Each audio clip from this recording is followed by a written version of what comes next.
Welcome to this journey through one of the most disturbing stories.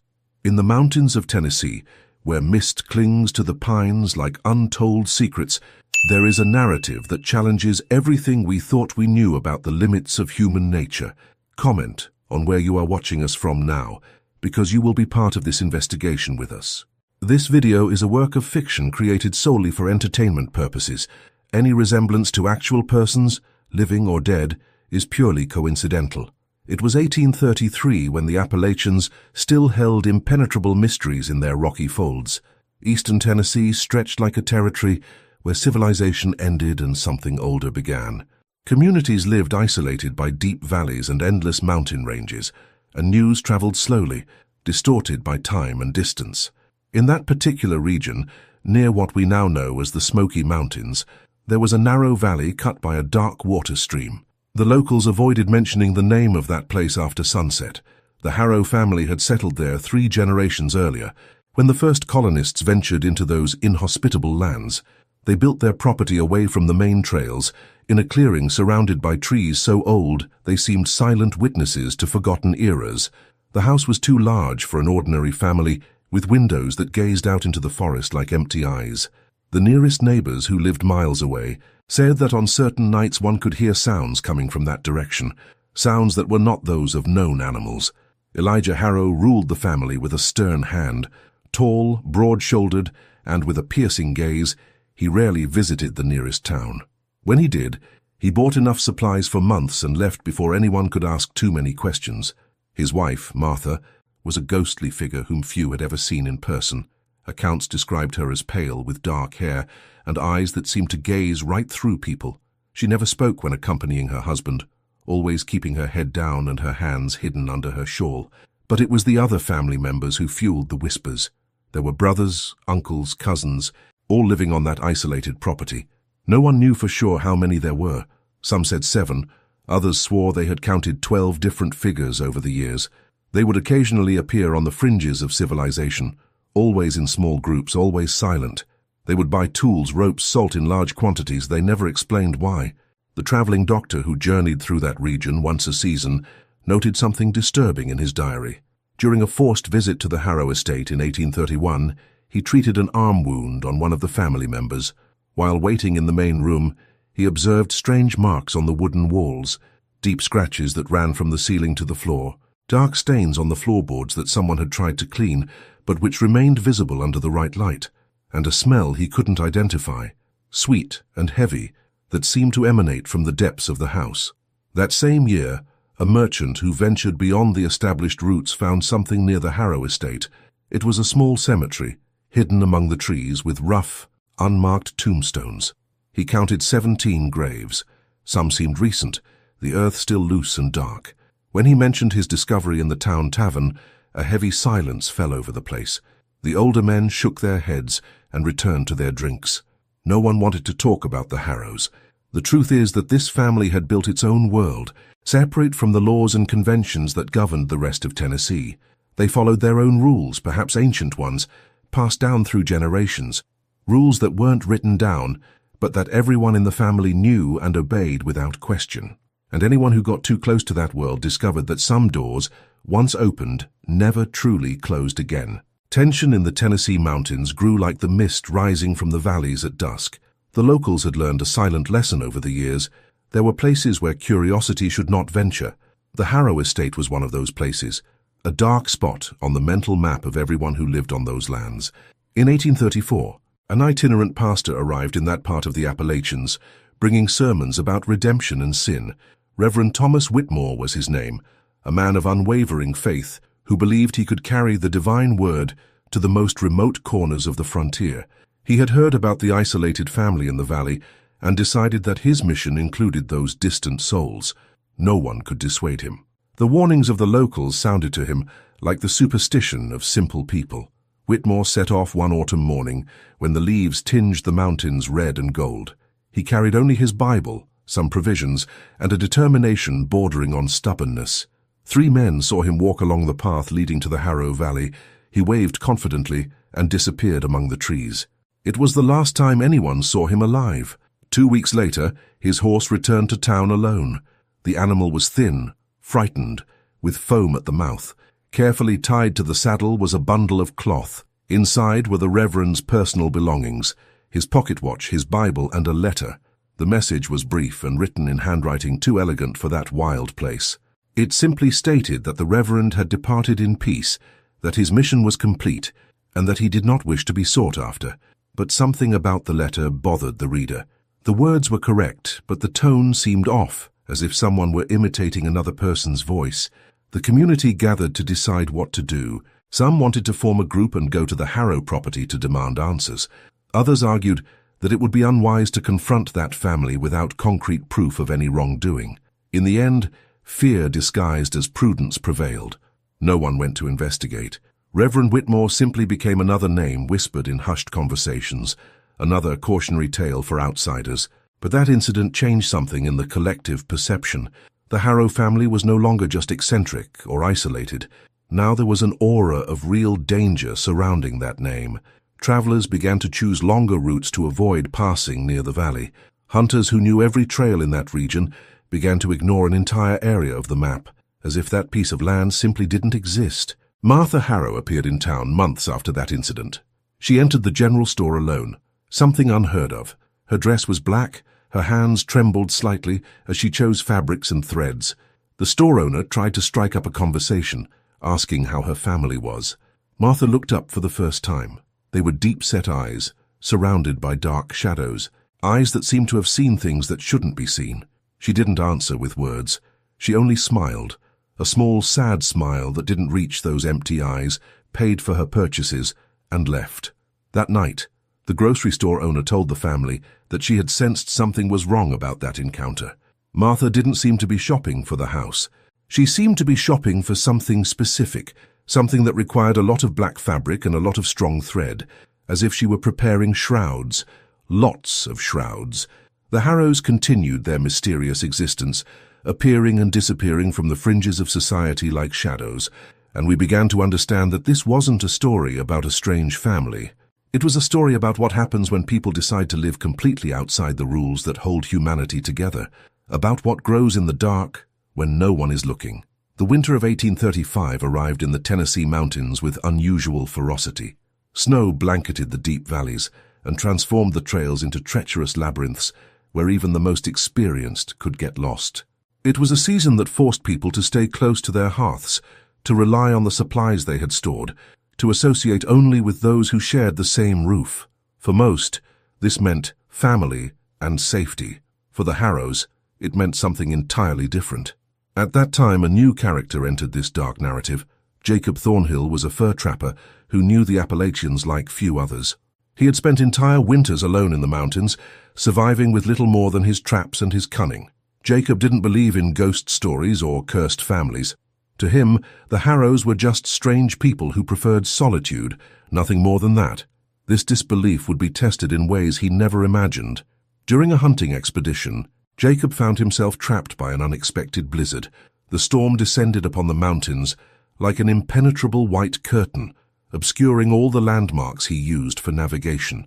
When he realized he wouldn't be able to return to his camp before nightfall, he made a decision that would change everything. He remembered seeing smoke rising from a chimney in that direction that morning. He headed toward that sign of human life, unaware that he was walking directly onto the Harrow estate.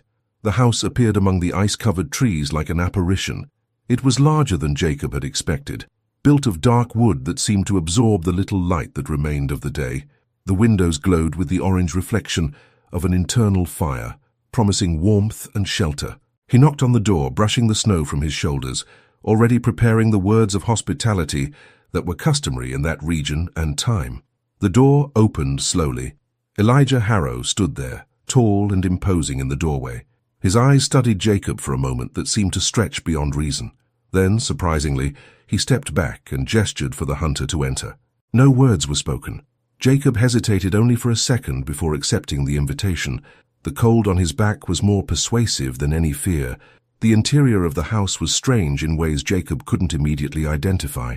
There was heavy, old furniture, a large fire in the fireplace, the smell of food being prepared. Everything seemed normal at first glance. But there was also that persistent feeling that something was slightly off, like when you look at your own reflection and for a moment don't recognize the face staring back. The shadows in the corners seem denser than they should be. The sounds of the house, the creaking of the wood, the crackling of the fire, had a muffled quality, as if the entire structure were enveloped in something that absorbed the sound. Martha appeared from some inner corridor. She carried a steaming bowl and placed it on the table without looking at Jacob. Her face was as pale as the snow outside. Her movements had a mechanical quality, as if she were executing a sequence of actions rehearsed long ago. Elijah gestured for Jacob to sit and eat. The hunter was famished after hours in the storm, but something deep in his mind screamed at him to refuse. He ate anyway because refusing hospitality was a grave offense in those times and places. As he ate, Jacob observed, there were closed doors along the hallway leading to the back of the house. 7 doors, he counted, all locked. From time to time, he heard sounds coming from behind those doors, slow footsteps, the dragging of something heavy. Once, something that might have been a voice, but so distorted that it was impossible to be sure. Elijah and Martha didn't react to these sounds. It was as if they were as commonplace as the ticking of a clock. Night wore on and the storm continued to rage outside. Elijah offered Jacob a place to sleep near the fireplace. The hunter accepted, knowing that trying to leave in that darkness and snow would be suicide. He lay down on the wooden floor, wrapped in his coat, pretending to sleep while keeping his eyes half closed, watching. That's when he saw it. Near midnight, when the fire had dwindled to red embers, one of the hallway doors opened silently. A figure emerged, walking with careful steps as if afraid of waking someone. It was impossible to tell if it was a man or a woman in the darkness, but Jacob could see the outline of the person moving around the room. The figure stopped beside one of the windows and stood there completely still, staring at the storm outside. It remained like that for so long that Jacob began to wonder if he had really seen something or if he was daydreaming. Then the figure turned its head toward Jacob. Even in the darkness, the hunter felt the weight of that gaze. His heart raced. He closed his eyes completely and forced his breathing to remain slow and deep, mimicking sleep. He heard footsteps approaching. Closer, closer still. The figure stopped beside him. Jacob could feel the presence there, leaning in, studying his face. A whole minute passed like that. Then the footsteps faded. The hallway door opened and closed again, and silence returned. Jacob didn't sleep that night. He lay there, every muscle tense, waiting for dawn. When the first grey light began to illuminate the windows, he rose silently. The storm had passed. Elijah was already awake, sitting at the table as if he had never slept. He looked at Jacob and nodded, a gesture of farewell. No words were exchanged. Jacob gathered his things and left, walking briskly through the fresh snow, feeling the eyes of the house on his back until he disappeared among the trees. When he arrived in town days later, Jacob was different. His friends noticed. He drank more, spoke less, and his eyes had that distant quality of someone who has seen something that cannot be unseen. When pressed about what had happened, he only said that he had taken shelter at the Harrows' house during the storm, nothing more. But that night in the tavern, after a few drinks, he let slip a detail. He said there were 7 locked doors in that house, and that each one hid something that shouldn't exist. He said the Harrows weren't a family, in the sense that normal people understood the word. They were something else, something that used the form of a family as a disguise. No one knew exactly what to make of this information. It was easy to dismiss it as the ravings of a man who had spent too much time alone in the mountains. But Jacob Thornhill wasn't given to fantasies. He was a practical man, rooted in the tangible reality of traps and furs and survival. If he said there was something deeply wrong in that house, then there probably was. The seasons shifted across the Tennessee mountains, and the Harrow estate remained an unhealed wound in the collective consciousness of that region. It was 1836 now, and the world outside continued its inevitable march. But in that isolated valley, time seemed to obey different rules. The trees grew strangely around the house, leaning away from it as if trying to escape something invisible. Wild animals avoided the area, creating an unnatural circle of silence where not even the birds sang. Jacob Thornhill was never the same after that night. He, who had previously hunted alone for weeks without hesitation, now avoided being away from other human beings for long. He began attending church, something he had never done before, sitting in the back pews and listening to the sermons with a disturbing intensity. People commented on the change. Some said he had found God in the mountains. Others, more perceptive, whispered that he had found something quite different. It was during one of these church meetings that Jacob met Samuel Pritchard, a man who had recently arrived in the region. Samuel was different from most of the locals. He was formally educated, came from a larger city in the east, and possessed an insatiable curiosity about the mysteries of the world. When he heard the vague mentions of the Harrow family, his eyes lit up with interest. He sought out Jacob after the service, inviting him to talk in the tavern. Seated at a table in the back, away from prying ears, Jacob finally told everything. He described the house with its dark hallways and locked doors. He spoke of Martha and her mechanical movements, of Elijah and his gaze that seemed to see through people. He mentioned the sounds coming from behind the closed doors, sounds that weren't entirely human, but also weren't from any known animals. And he told of the figure that had emerged from the darkness and stood beside him while he pretended to sleep, so close that he could feel the cold emanating from her, as if she were made of ice. Samuel listened with increasing attention. Unlike the others, he didn't dismiss the story as superstition or imagination. He believed there was something real happening on that property, something that deserved investigation. But Jacob flatly refused to return to that place. He said some secrets were better left buried, that there were things in the world the human mind wasn't prepared to comprehend. Samuel argued that the truth was always worth discovering, but Jacob simply shook his head and left the tavern, leaving his drink half-finished. Months passed, and Samuel couldn't get the story out of his head.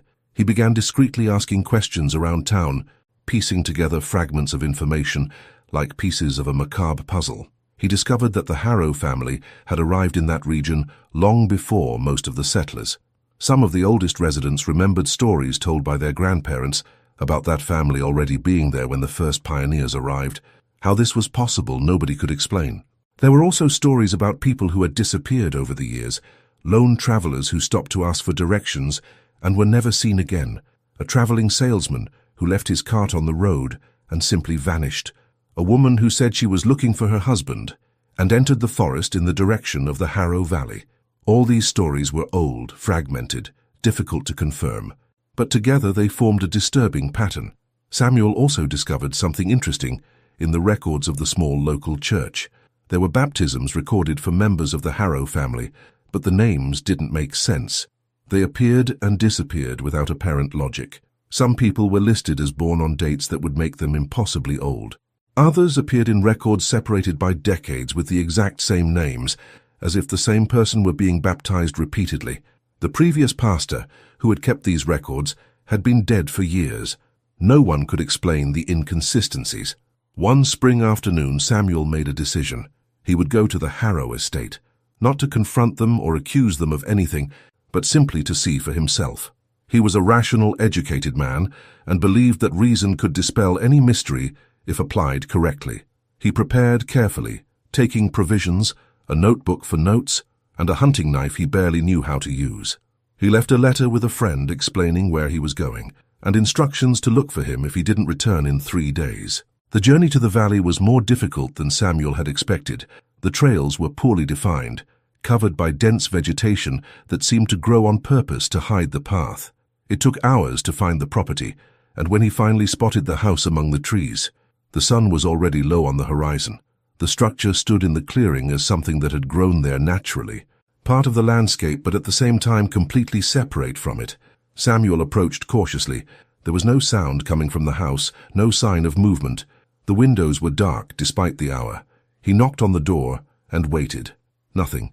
He knocked again, harder. Still nothing. He was about to leave when he heard footsteps on the other side of the door, slow, dragging, approaching. The door opened just a crack. Martha was there, her pale face appearing in the narrow opening, her eyes fixed on Samuel, and he felt a shiver run down his spine. There was something in that gaze that wasn't entirely human, a depth or absence he couldn't define. He began to explain that he was lost, that he needed directions, but she just kept staring. Then, to his surprise, she opened the door completely and stepped back, a silent invitation to enter. Samuel hesitated on the threshold. Every instinct screamed at him to turn around and run, but his curiosity was stronger. He went in. The door closed behind him with a final sound that echoed through the empty house. The interior was exactly as Jacob had described. Antique furniture, dense shadows, that sweet, heavy smell in the air, and the 7 doors along the hallway all closed. Martha led him to the main room where Elijah sat in a large chair near the unlit fireplace. The man didn't rise when Samuel entered.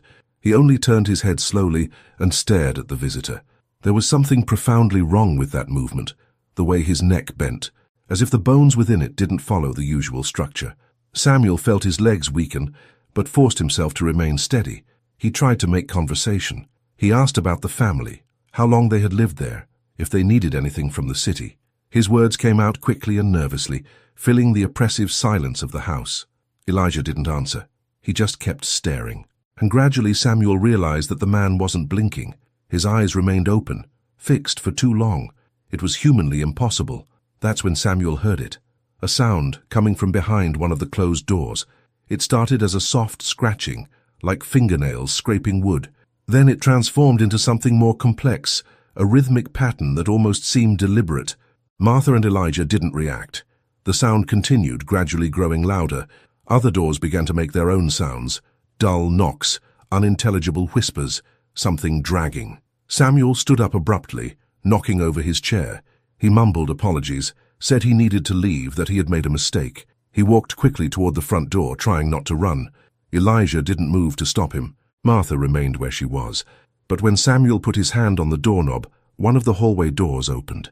He didn't want to look. Every fiber of his being screamed at him not to look. But his eyes betrayed his will and turned in that direction. What he saw there would haunt him for the rest of his days. A human form, or something that had once been human, standing in the darkness beyond the door. He couldn't make out details, just an outline, but there was something profoundly wrong with the proportions, with the way it stood, and then it began to move toward him. Samuel yanked the door shut with desperate force and ran out. He ran through the clearing, tripped over roots, got up and kept running. He didn't look back until he was deep in the forest, breathless, his heart pounding so hard it hurt. When he finally stopped and turned around, he couldn't see the house, only trees and shadows stretching in every direction. It took hours to find his way back. When he arrived in the city, it was almost dawn. His friend was awake, worried, about to form a search party. Samuel was covered in scratches, his clothes torn by branches, his eyes wild. He picked up the letter he had left and ripped it to pieces without saying a word. He never told anyone what he really saw in that house. Some secrets, he discovered, were too heavy to share. The summer of 1837 brought sweltering heat to the Tennessee mountains, and with it a growing sense that something was about to change. Samuel Pritchard had left the region weeks after his experience at the Harrow home, departing in a wagon before dawn without saying goodbye.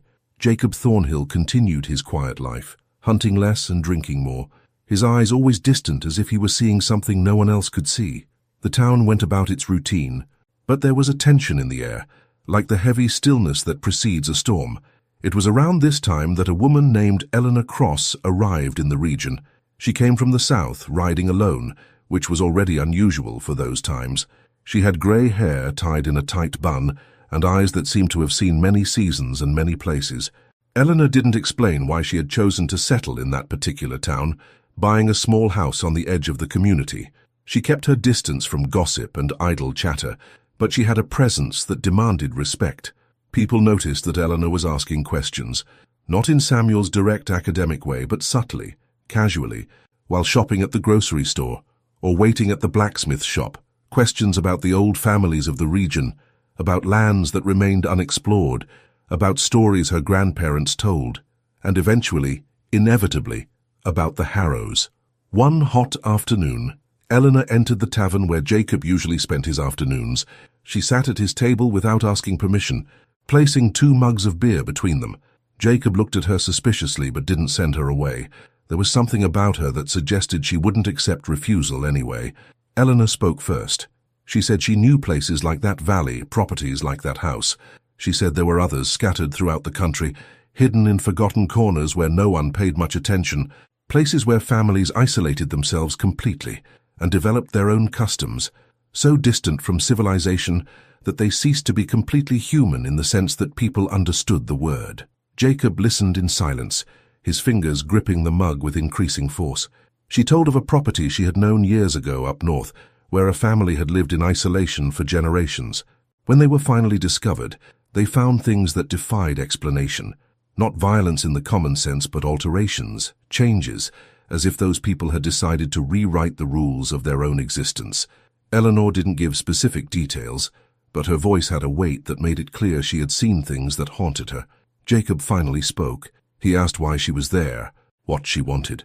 Eleanor said she wanted to understand, that some things in the world couldn't simply be ignored or forgotten because they would continue to exist regardless of whether they were observed or not, and that perhaps, just perhaps, understanding was the first step in preventing other people from suffering whatever was happening in those places.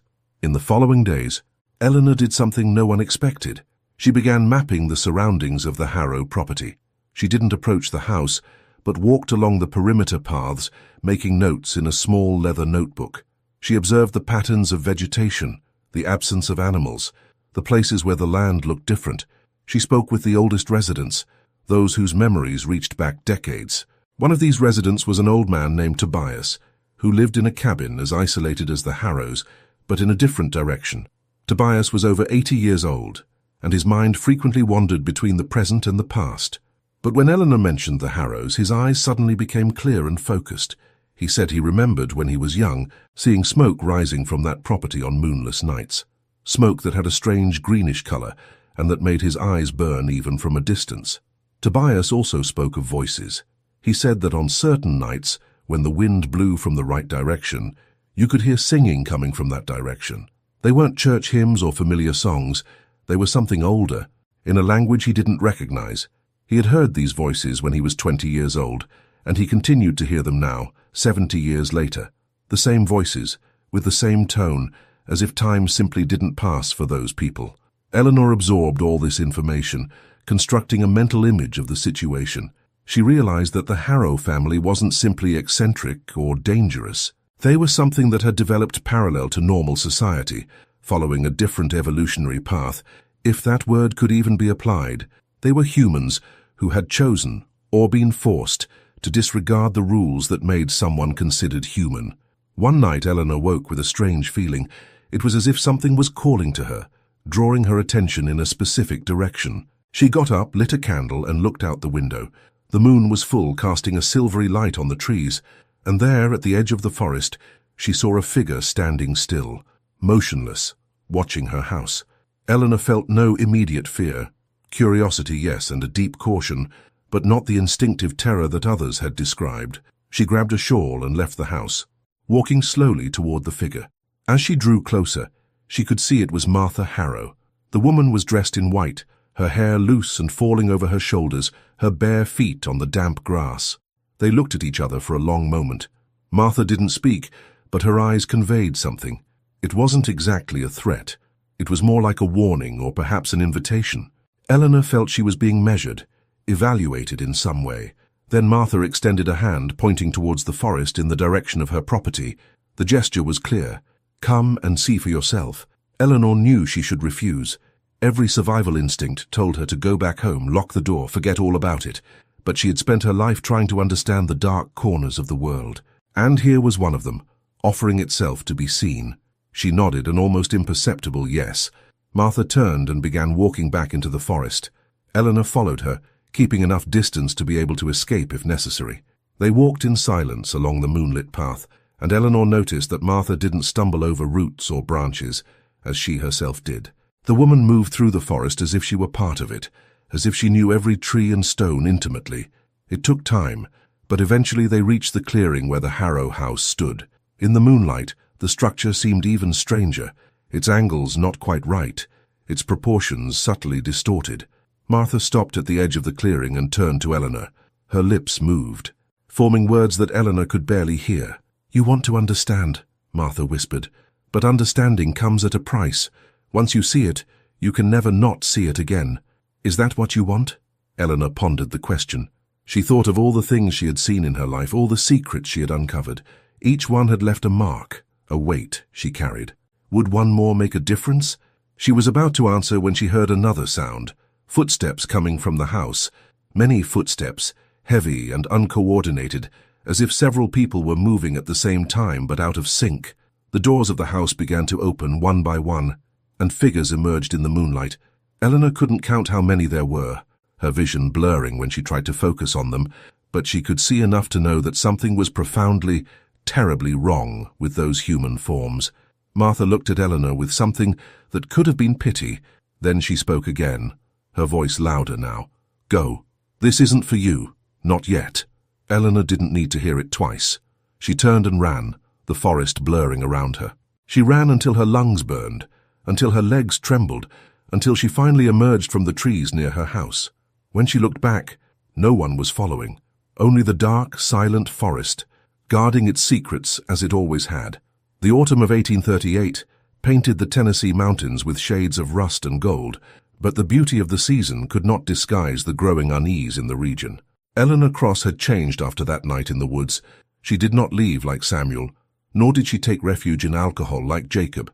Instead, she became more determined, more focused, as if she had crossed an invisible line, and now there was no turning back. Local residents began noticing subtle changes around the Harrow property. The smoke rising from their chimney had that greenish hue Tobias had mentioned, visible even during the day. The air in that direction carried a strange smell when the wind shifted, something between wet earth and rusty metal. Hunters venturing into the nearby valley reported feelings of dizziness and disorientation, finding themselves back on the same trail, even though they were sure they had gone straight ahead. Eleanor spent weeks talking to everyone who had had any contact with the family over the years. Each story added a piece to the puzzle. A blacksmith remembered Elijah ordering strange tools, instruments that weren't suitable for farming or hunting. A seamstress recalled Martha buying enormous quantities of black fabric at regular intervals, always paying with old coins that seemed decades older than they could possibly be. An itinerant doctor mentioned being called to the property years ago and seeing things in his notes that he later preferred not to record clearly. But there were also older stories, passed down through generations. Grandparents spoke of the Harrows as if they were already old when the first settlers arrived. There were legends among the native peoples who inhabited those lands before colonization, stories about a clan that lived in the deep valley, people who were not welcome even among those who knew the forest intimately. These stories suggested that the Harrows, or something that would become the Harrows, had existed there for much longer than any official record indicated. Eleanor discovered something intriguing in the church archives dating back decades. There were mentions of evangelization attempts, pastoral visits that never resulted in conversion or change. A Catholic priest who passed through the region in 1802 noted in his diary about a family in the valley who practiced rituals he couldn't understand, ceremonies that didn't belong to any known religious tradition. He had tried to intervene and was politely but firmly escorted off the property. He never returned. The very structure of the house began to occupy Eleanor's imagination. She collected descriptions from everyone who had seen the inside and noticed curious inconsistencies. Some swore there were 7 doors in the hallway. Others remembered 9. One man was certain there were 5. The dimensions of the house also varied in the accounts, as if it were larger on the inside than it appeared on the outside, or perhaps changed depending on when it was observed. There was also the matter of the graves. That small cemetery the merchant had found years before was no longer there when others went looking. The area was empty, with no trace that graves had ever been there. But then someone would find another cemetery, in a different location with a different number of graves. It was as if the Harrow family's dead wouldn't rest in peace, or as if the family moved their deceased from place to place for incomprehensible reasons. Eleanor began to notice a temporal pattern. The events involving the Harrows followed cycles. There were periods of years when the family remained completely invisible, with no one seeing them in the city or on their land. Then there would be a period of increased activity, with sightings, shopping in town, nighttime sounds coming from the valley. These cycles didn't follow seasons or calendar years, but some internal rhythm that only made sense to that family. Winter arrived early that year. In 1838, the first snowfall fell in November, transforming the mountains into a silent white labyrinth. It was during that first snowfall that something unusual happened. A family of newly arrived settlers, the Morrisons, established themselves on a property inconveniently close to the Harrow territory. They didn't know the stories. They hadn't been warned about what lay in that valley. They were simple people seeking a new beginning far from the eastern towns. The Morrisons began working their land with enthusiasm. They planted in the fall despite warnings about the soil, and built a barn that seemed too solid for the region. Nearby neighbors subtly suggested that perhaps other land would be more suitable, but the Morrisons interpreted this as envy or foolish superstition. Eleanor heard about the newcomers and felt a pang in her chest. She visited the Morrison estate on a cold afternoon, bringing bread as a gift and a pretext. She tried to explain, as diplomatically as possible, that there was something strange in the nearby valley, and that it would be wise to keep a distance from that area.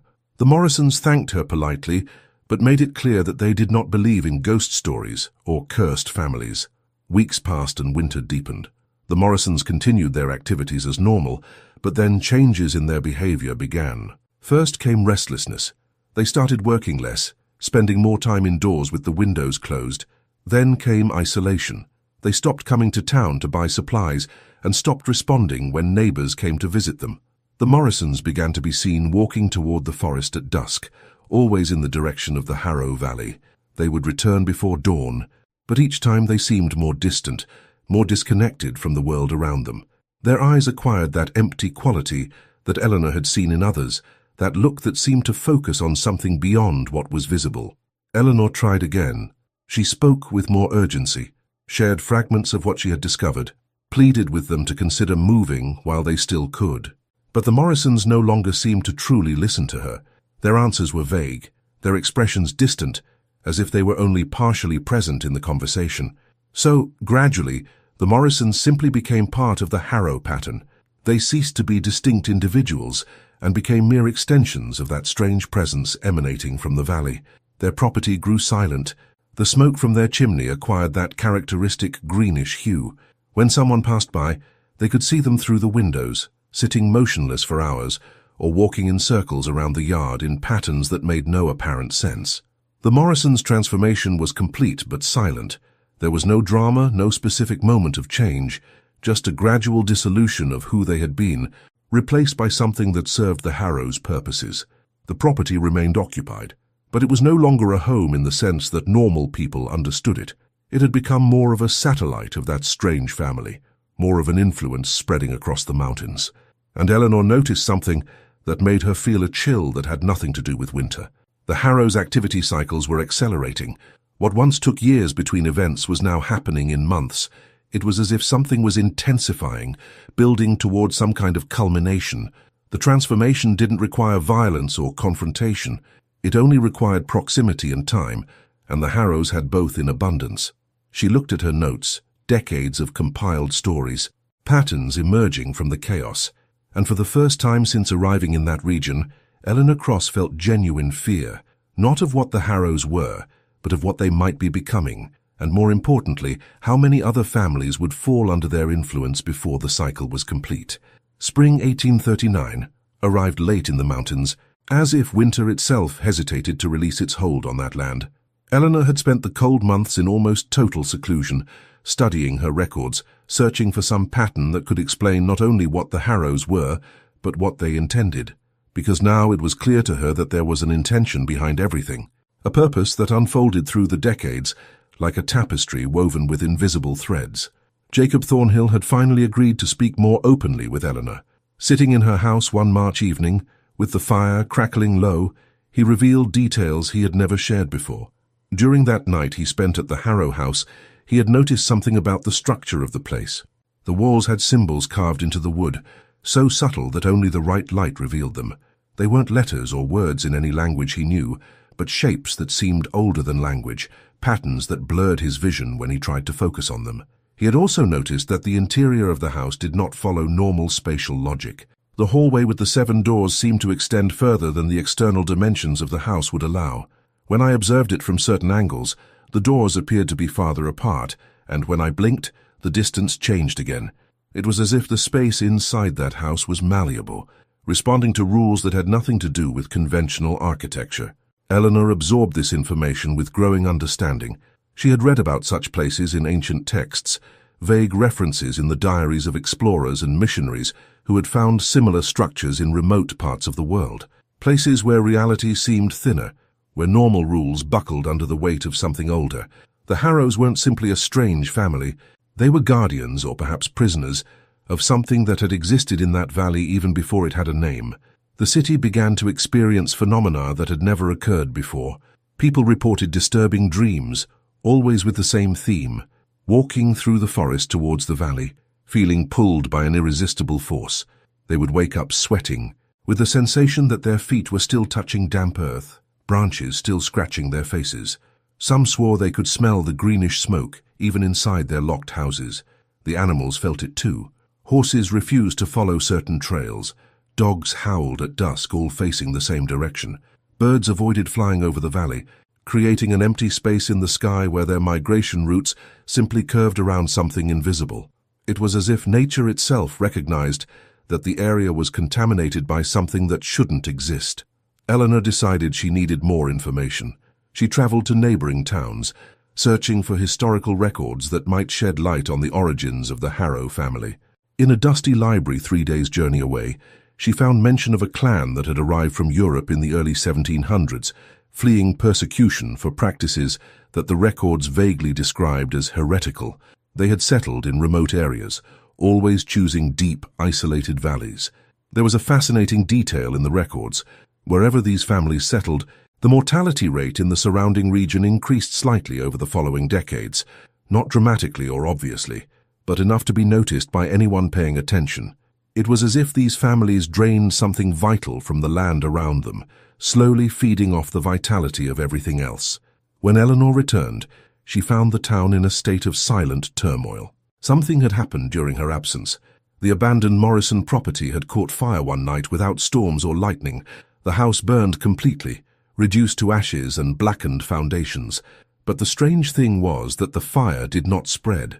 The surrounding trees remained untouched, the grass not even scorched. It was as if the fire knew exactly its limits, consuming only what should be consumed, and there was more. People who passed near the ruins in the following days swore they saw figures moving among the charred remains, figures that disappeared when looked at directly, but remained visible in peripheral vision. Some described the feeling of being examined, studied, like specimens under observation by something that did not see humans as equals. Jacob met Eleanor at the tavern and shared his theory. He believed the Harrows were doing something to the people who disappeared, not necessarily killing them, but transforming them, altering them, incorporating them somehow into their strange family structure. This would explain the inconsistencies in church records, the names repeated across decades, the ever-changing number of family members. They weren't reproducing in the normal way. They were assimilating. The idea was too disturbing to fully contemplate, but it made sense in a horrifying way. The Harrows were like an organism that grew by adding new components, each missing person becoming another piece in a larger structure. And that structure was expanding, its invisible boundaries slowly advancing through the mountains, swallowing properties one by one. Eleanor spent sleepless nights trying to formulate a plan. The problem was that no one in a position of authority would believe the truth about the Harrows. They hadn't broken any laws in a way that could be proven in court. There were no bodies, no concrete evidence beyond stories and feelings and phenomena that could be explained as coincidence or imagination. Then came one night in May when the moon was waxing, painting the mountains with silvery light. Eleanor awoke with the feeling that something fundamental had changed. She looked out the window and saw. The smoke rising from the Harrow chimney was different. It was no longer greenish but blood red, thick and heavy, forming patterns in the sky that almost looked like letters from some forgotten alphabet. Others saw it too. The whole city awoke that night, drawn out of their homes by a feeling that could not be ignored.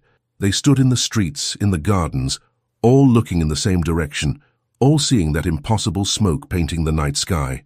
And then they heard it. It was the song Tobias had described, but now amplified 1,000 times, echoing through the valleys and mountains. The words didn't make sense, but the sound carried meaning nonetheless, conveying concepts directly to the mind without needing translation. And what that song said was simple and terrifying. It was almost complete. Eleanor understood at that moment. The Harrows weren't simply living in that valley. They were building something, or summoning something, or perhaps transforming themselves into something. A project that spanned generations, that used the isolation of the mountains as a shield, that fed on people and the land itself to grow. And now, after so much time, it was nearing its culmination. The red smoke continued to rise for hours, and the chanting only stopped when the sun began to rise. When daylight finally swept over the mountains, everything seemed normal again. But everyone who had seen and heard knew that something irreversible had happened. A line had been crossed, and there was no longer any way to pretend that the Harrows were just a strange family that could be ignored. Eleanor gathered the people in the church that morning. She spoke about everything she had discovered, all the patterns and stories and accumulated evidence. Some listened with skepticism, others with growing fear, but no one could deny anymore that something profoundly wrong was happening in those mountains. The question now was what to do about it, if anything could be done at all. The days that followed that night of red smoke brought a palpable transformation to the atmosphere of the mountains. The summer of 1839 was in full swing, but the heat could not dispel the cold that seemed to emanate from the Harrow Valley. The community was in a state of constant vigilance, as if everyone were waiting for something inevitable that they could not name. Conversations in the streets were punctuated by nervous glances towards the mountains, and the name Harrow was now only uttered in whispers, as if speaking too loudly might attract unwanted attention. Eleanor had become a central figure in those tense days. Her home became an informal meeting place for those seeking to understand or simply share their increasingly disturbing experiences. Jacob was a frequent visitor, as was Tobias, whose advanced age seemed to have made him immune to the fear that paralyzed the younger generation. He said he had lived too long to be frightened by death, and that he preferred to face the truth rather than die in ignorance. It was during one of these meetings that a bold proposal emerged. A group of men, led by a blacksmith named Thomas Grant, suggested that perhaps it was time to confront the Harrows directly, not with violence, but with numbers and determination, demanding answers about the disappearances, about the strange phenomena, about everything that had happened over the decades. Eleanor tried to dissuade them, arguing that direct confrontation could precipitate exactly what they were trying to avoid. But fear, when it accumulates long enough, eventually transforms into something different, something that looks like courage but can be equally dangerous. Thomas and 6 other men set off one June morning, armed not with weapons, but with lanterns, ropes, and determination. The whole town watched them leave, forming a silent procession to the edge of the forest. Eleanor went with them to where the trail became less defined, a last effort to make them reconsider. But the men were determined. They promised they would only go as far as the property, ask their questions, and return before nightfall. Eleanor stood there long after they had disappeared among the trees, a feeling of dread growing in her chest. The hours dragged on with agonizing slowness. The sun crossed the sky, reached its zenith, and began its descent toward the horizon. Eleanor remained at the edge of the forest, refusing to leave, accompanied by some wives and relatives of the men who had gone. When the sun touched the distant mountains, painting the sky orange and purple, they finally appeared. But something was terribly wrong. The 7 men walked in single file. Their movements synchronized in a way that seemed rehearsed, unnatural.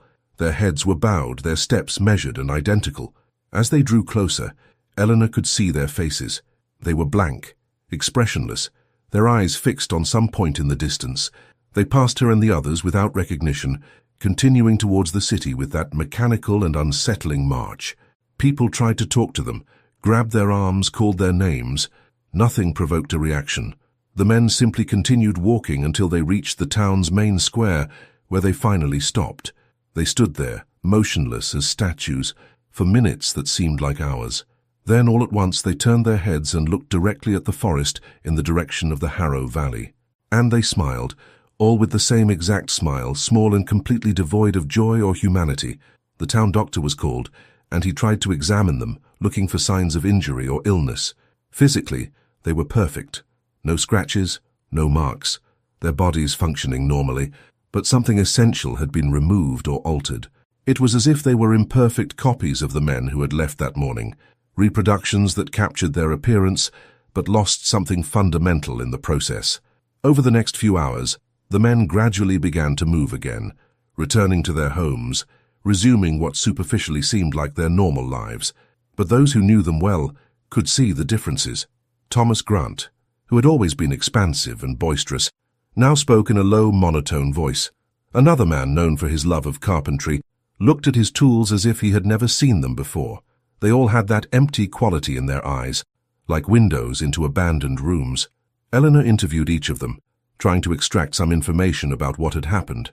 Their answers were fragmented, inconsistent, as if they were reciting words they didn't fully understand. They spoke about arriving at the house, about Elijah and Martha receiving them with unexpected hospitality. They mentioned going inside, talking, but when pressed on specific details of the conversation or what they saw inside the house, Their faces went blank and they simply stopped talking, staring into nothingness until the question was removed. Thomas's wife tried to sleep beside her husband that first night, but woke in the middle of the night to find him not in bed. She found him standing by the window, staring blankly down at the valley, that small empty smile on his face. When she touched his shoulder, he didn't react. He was cold to the touch, colder than any living person should be. She spent the rest of the night awake in a chair, watching her husband, who was no longer quite her husband, feeling that something precious had been stolen and replaced by a cruel imitation. The following days brought more unsettling changes. The 7 men began to gather, meeting in the town square or in each other's homes, sitting in a circle and remaining silent for hours. They didn't talk, they didn't do anything observable, they just existed together in that strange state, and gradually others in the city began to report dreams where those men appeared, silently inviting them to join the circle, promising peace and understanding without using words. Helena realized she was witnessing something she had only theorized about before. The Harrows had found a new way to expand their influence. They no longer needed to wait for lone travelers to get lost in their territory. Now they had agents, extensions of themselves infiltrated into the community itself. And those 7 men were just the beginning. Every person they touched, every conversation they had, potentially spread something invisible, a seed of change that could blossom into complete transformation. The situation deteriorated rapidly. More people began exhibiting strange behaviors. A woman who had spoken extensively with one of the transformed men woke up one morning unable to remember the names of her own children. A merchant who had shared a meal with 2 of them began arranging his products in patterns that made no commercial sense, but created disturbingly symmetrical shapes. The changes were subtle at first, easy to dismiss as stress or coincidence, but they accumulated into something undeniable. Eleanor knew the city was facing something that couldn't be fought by conventional means. It wasn't a treatable disease. It wasn't an enemy that could be confronted.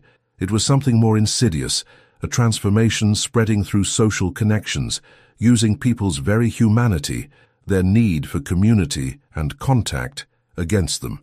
The Harrows had found a way to transform compassion and camaraderie into vectors of contagion. Tobias, drawing on his decades of accumulated wisdom, offered a perspective that was both comforting and terrifying. He said he had seen something similar happen in another region when he was young, before moving to Tennessee. An entire community had been gradually absorbed by something that began as a single estranged family. In the end, there was no battle, no dramatic resistance. People simply moved on one by one, until no one remained who remembered how things used to be. The very memory of the original community was erased, replaced by something new that used the same names and occupied the same places, but was fundamentally different. Tobias's revelation provoked genuine panic for the first time. If this had happened before, if there was a precedent, then it meant it wasn't a unique aberration, but a pattern that could repeat itself. And more importantly, it meant there might be no way to stop it. Eleanor refused to accept this conclusion. There had to be something that could be done, some way to break the cycle or at least slow it down. She began searching for those who seemed immune or resistant to the growing influence. She discovered that they were mostly people who had minimized contact with the 7 transformed men, who had maintained physical and emotional distance. This suggested that transformation required proximity, perhaps even unconscious consent. If someone kept their internal barriers firm, refusing to fully open up to those who had changed, they could remain untouched. But this solution came at a cost. It meant fragmenting the community, destroying the bonds of trust and connection that made it a community in the first place. The Harrows, in a way, had already won. Even if their direct transformation was resisted, the fear and suspicion they inspired were enough to erode the social structure that held people together. It was a quiet but complete victory. The moon grew once more toward its fullness, and with its increasing brightness came an intensification of the strange phenomena. The smoke from the Harrow chimney now rose steadily, no longer red, but a brilliant white that seemed to pulse with its own light. The chanting returned, lower than before but constant, a background hum that could be heard if one remained quiet enough. And the 7 transformed men began to walk toward the valley during the nights, returning only at dawn, increasingly aligned with that which had changed them. Eleanor understood that she was reaching some kind of culmination. The Harrows were no longer merely existing in their isolation. They were preparing for something, executing some plan that had unfolded through generations and was now nearing its realization. And the community was caught in the middle, unwitting witnesses to something the human mind was not made to fully comprehend. She spent an entire night on vigil, watching the white smoke rise against the starry sky, listening to the distant hum of the chant, feeling the weight of all the knowledge she had accumulated. And for the first time since it all began, Eleanor Cross considered the possibility that some battles could not be won, only survived. The end of summer brought with it a disturbing quiet that was worse than any turmoil. August 1839 dragged on like a wound that wouldn't heal, each day identical to the last, marked only by the gradual deterioration of the normalcy that had once defined that community. Eleanor watched from her window as the city changed, not through dramatic events, but through a slow and inexorable transformation that seemed as inevitable as the seasons. The 7 men who had returned from the Harrow estate were no longer recognizable as the individuals who had left. Their bodies functioned, they performed tasks, but there was an automatic quality to every movement, as if they were puppets operated by invisible strings. Their families had initially tried to maintain some semblance of normal life, but gradually even that effort dissolved. It was simply impossible to pretend that everything was all right when the person beside you was merely a shell of what they used to be. Some families made the painful decision to leave.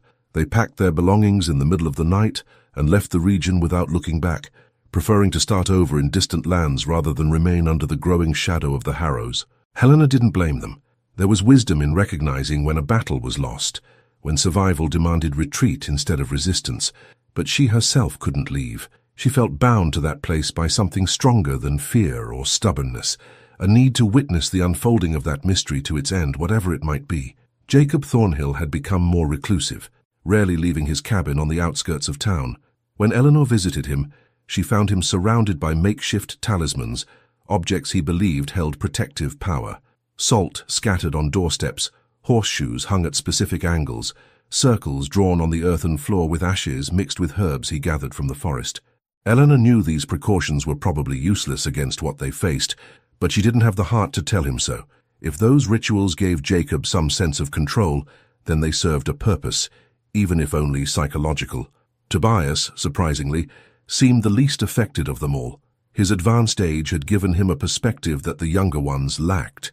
He saw the situation not as a unique crisis, but as just another chapter in a much longer story, a narrative that stretched beyond the comprehension of a single human lifetime.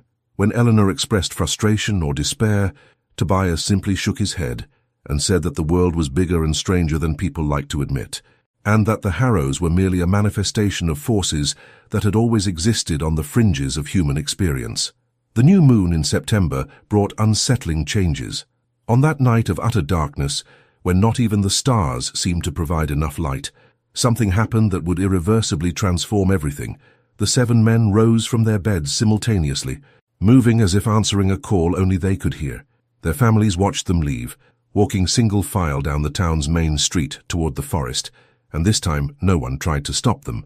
There was a purpose in that movement that made it clear any interference would be futile.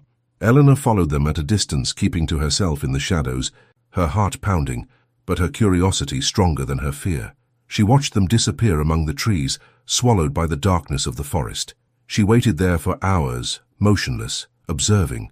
When they finally returned, shortly before dawn, there were 8 instead of 7. The additional figure walked in the middle of the group, impossible to identify in the dim light. Eleanor felt her blood run cold. The Harrows had completed some kind of ritual, and now they had one more member in their growing collection. The following days revealed the identity of the 8th. He was one of the men who had remained in the city, someone who had kept his distance from the transformed, who had followed all the precautions Eleanor had suggested. But somehow, he had been taken anyway. This confirmed Eleanor's worst fears. The protections they thought they had were illusory.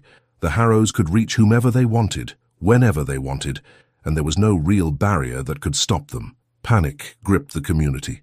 More families left, some during the day but many during the night. As if the darkness could conceal their movements from the Harrows' eyes, the town's population visibly dwindled. Houses lay empty with doors swaying in the wind. Gardens began to grow wild with no one to tend them.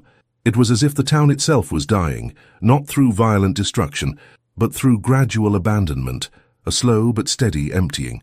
Eleanor found herself making morbid calculations. How many people were left? How long until the Harrows had absorbed everyone who remained? And then what? Would they continue their expansion, moving into other communities, spreading their transformation like a slow but relentless wave across the mountains? The idea was too terrifying to fully contemplate, but she forced herself to consider all possibilities. It was during one of those nights of somber reflection that Eleanor had a revelation. She had been so focused on understanding the Harrows, on mapping their patterns and motivations, that she had neglected a fundamental question. Why there? Why that specific valley, those particular mountains? There had to be something about the place itself that made it special, some quality of the land or geography that allowed the Harrows to do what they did. She returned to her maps and notes with a new perspective. She traced the locations of all the strange events over the years, marked where the disappearances had occurred, where the phenomena were most intense.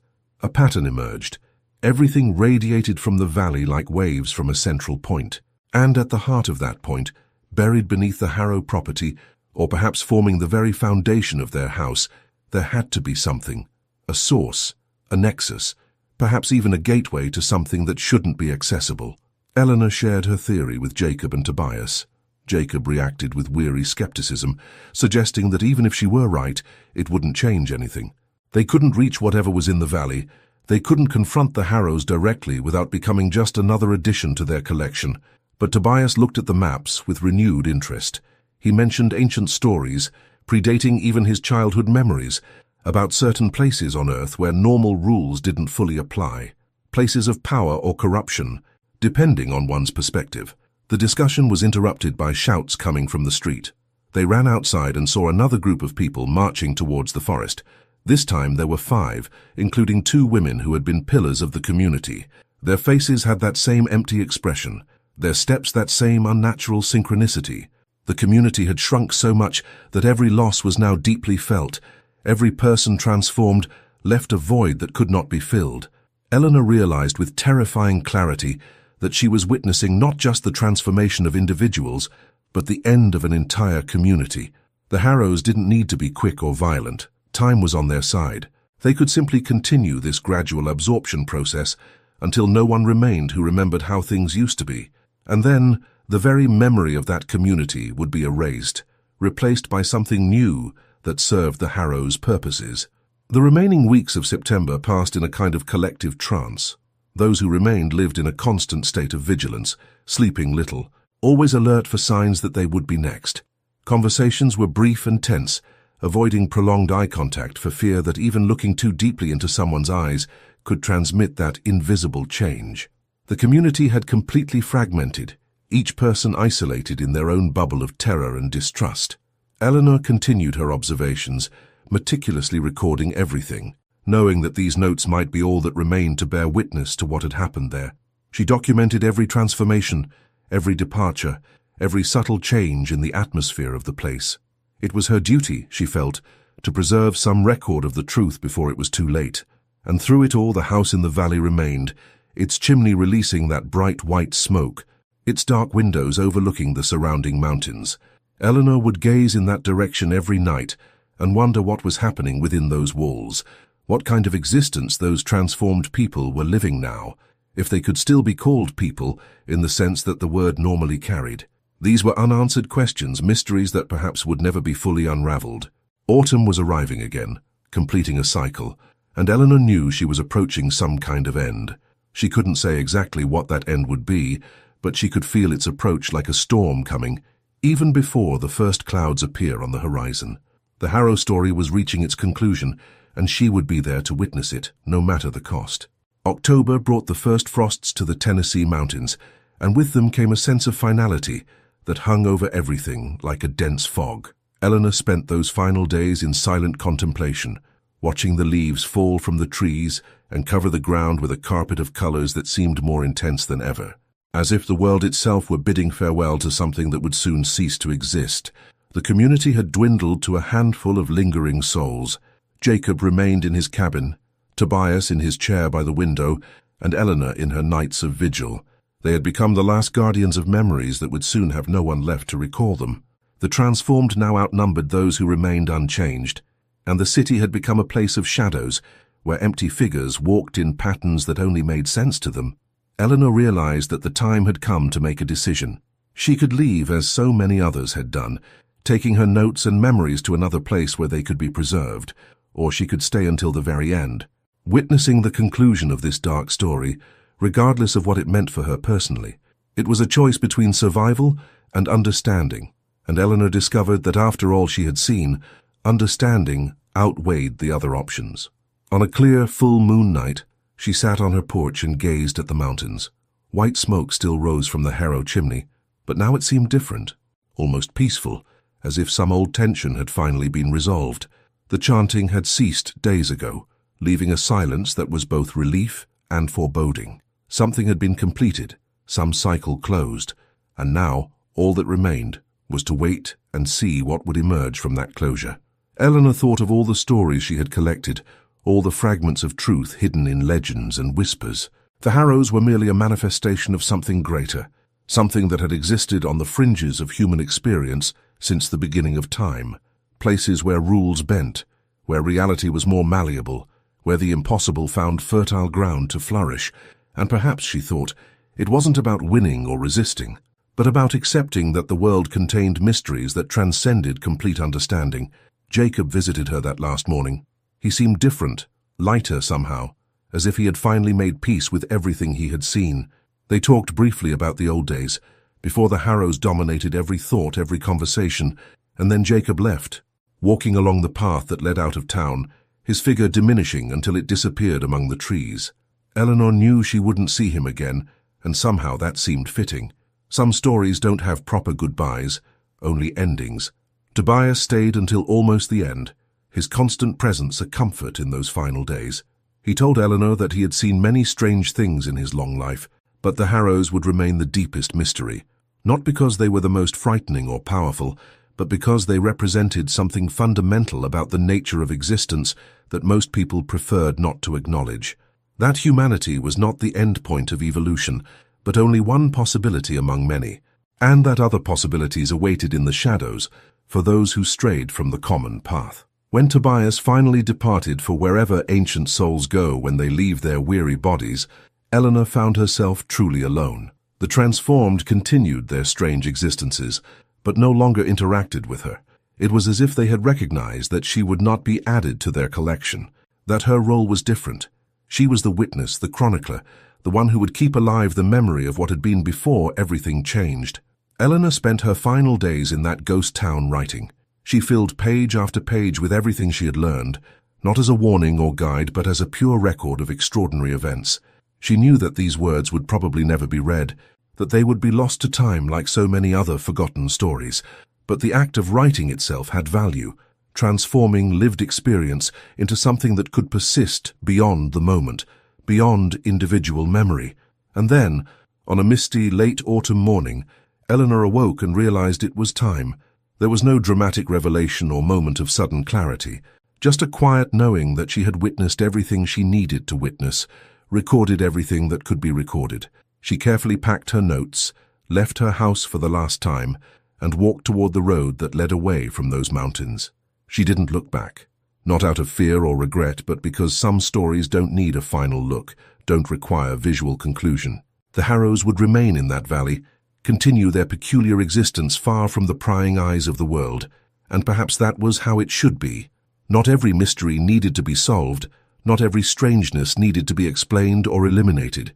Eleanor carried those memories with her wherever she went afterward, and on quiet nights, when the wind blew from the right direction, perhaps she could still hear echoes of that ancient chant, reminding her that the world was vast and strange, full of dark corners, where impossible things waited patiently in the folds between the known and the unknown. This was the story of a forgotten valley in the mountains, of a family that existed beyond the limits of the ordinary, and of people whose lives were touched by something that defied comprehension. It was a story about mystery and transformation, about the prices we pay for curiosity and the costs of witnessing truths that perhaps should not be seen. If this journey through the shadows resonated with you, consider subscribing for more stories that explore the dark corners of the imagination. Leave a comment sharing your thoughts, and remember that the greatest mysteries are those that never find complete resolution.